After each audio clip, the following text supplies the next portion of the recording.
Well, hi everybody, welcome to my channel. I'm Todd Banner.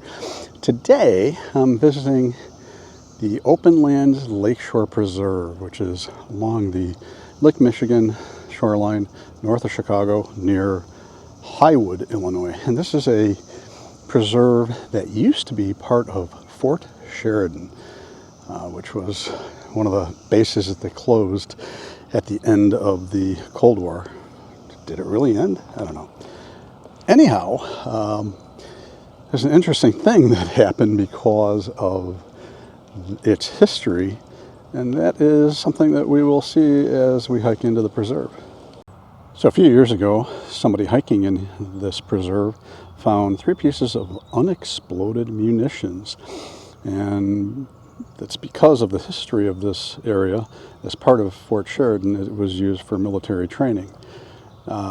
So it means that if you come across anything like the hand grenade that is pictured here on this warning sign, you don't want to touch it, or anything else that you don't recognize. You have to go back out of the area the same way you came. Definitely not a place you want to hike off trail.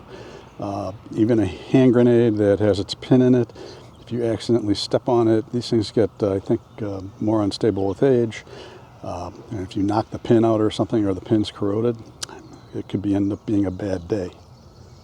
This is Future Todd breaking in here. One of the things I forgot to mention when I was up at that preserve is that when these munitions were discovered in 2021, April 2021, the preserve was closed, and then the Navy came in, because the Navy still has Great Lakes Naval Training Center just from north of here.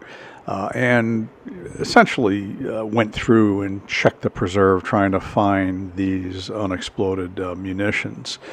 So, and it took them a while, then they opened it back up. But there's no guarantee that they got everything, so that's why there are all these warnings here. And the Navy actually has a website that explains the whole thing, and I will link to that down in the description.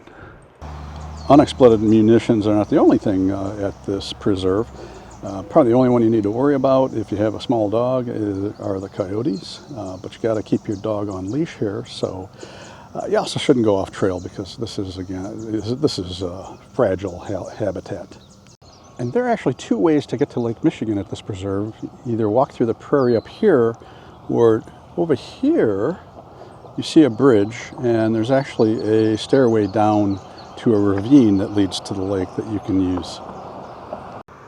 There are, of course, plenty of birds here. So there's a American goldfinch and his mate over in this little prairie enclave. Also, there's still some of the 17-year cicadas, and there's one on a leaf here. I'm going to grab a shot of that as well. I'm using the 100 to 300 Lumix lens today. Today I've decided I'm going to take the stairs down to the ravine and then walk down to the lake and come back to the car through the prairie, which requires climbing a stairway back up the bluff down at the lake shore. There's a map of the preserve. You can see that little finger at the north end coming off to the west, southwest, is the ravine we're going to walk down.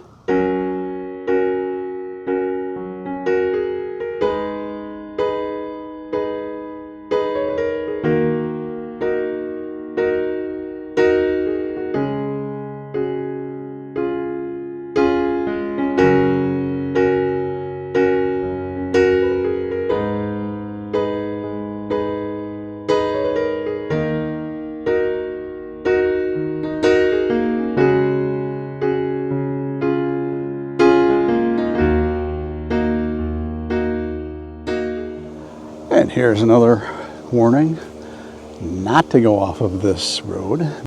And here is big old Lake Michigan. And it's very calm right now. However, there's a beach hazard warning for this evening through tomorrow. So predicted wave heights up to 6 feet. Not a huge issue if you're used to that sort of thing, maybe if you grew up near the ocean. But here in the Midwest, that sort of stuff frequently gets people into trouble. And the pathway is flooded, so that might have been from the heavy rains, but also could be when you get waves high enough, they're going to wash up this far all the way to the base of this bluff. So if you're here on the beach at this preserve and something happens and you need to contact the authorities, there are these markers along the shore with a number on it so that you can give dispatchers the information on where you are.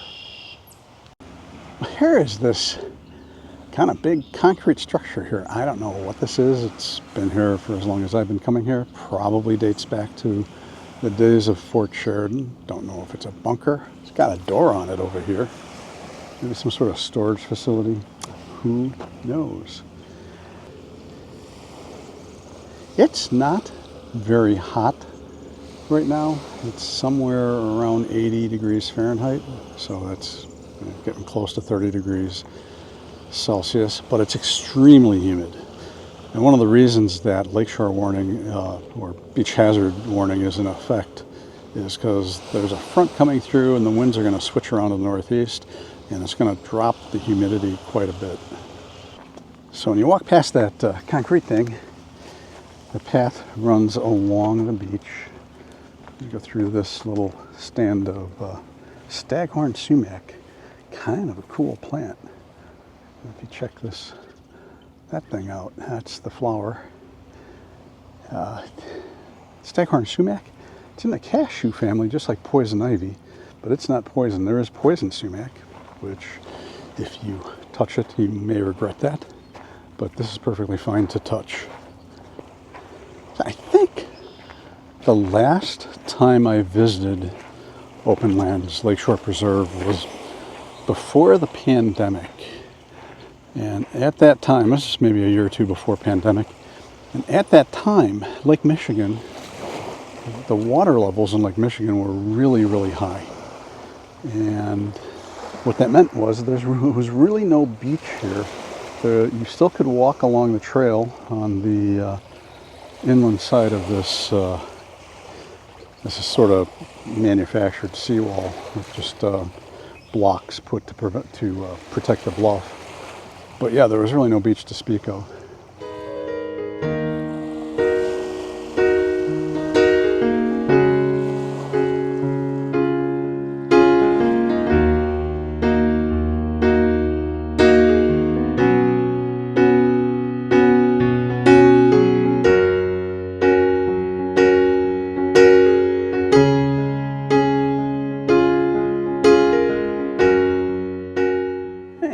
Now it's time to leave the shore, head back up into the prairie that is on top of the bluff here.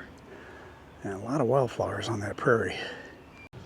Also, this is prime habitat for red-winged blackbirds, which you hear one giving an alarm call over here. There's a male over to the left. And red-winged blackbirds, if you get too close to their nest, they will dive bomb you and they will jab you in the head with a very sharp beak. It's always something you want to be aware of if you hear them giving alarm calls.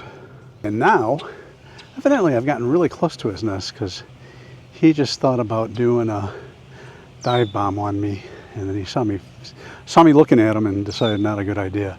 So that's the whole thing, is if you look right at them, they're generally not going to get close because they don't want to risk it and swat it out of the air. And now I've gotten too close to his nest. Here he is. He's going to try. He's thinking about it. Doesn't know what I have in my hands. But I'm going to leave now so I don't cause him any more distress.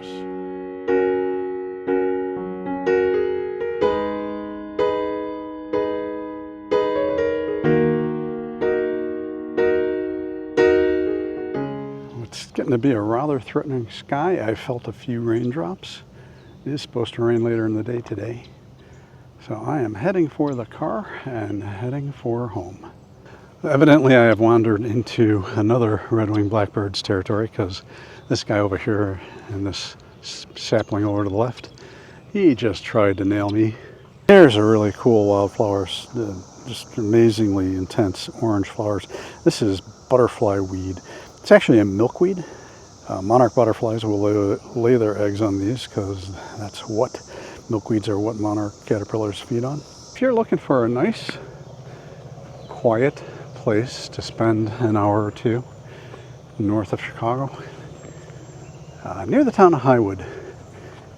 And if you go to Google Maps, it is Openlands Lakeshore Preserve at Fort Sheridan. And one of the things was I put Openlands Lakeshore Preserve into the nav system in the car, and it wanted to take me to the headquarters, which is not near this place. If you have a nav system, you probably want to say or put in Openlands Lakeshore Preserve at Fort Sheridan. I see the road ahead. Here's another dire warning about unexploded stuff. But if you enjoyed this, found it interesting, hey, hit that like button. Any comments, questions, leave them below. I try to get to those as soon as I can. That's it for today. I'm Todd Banner. I will see you in the next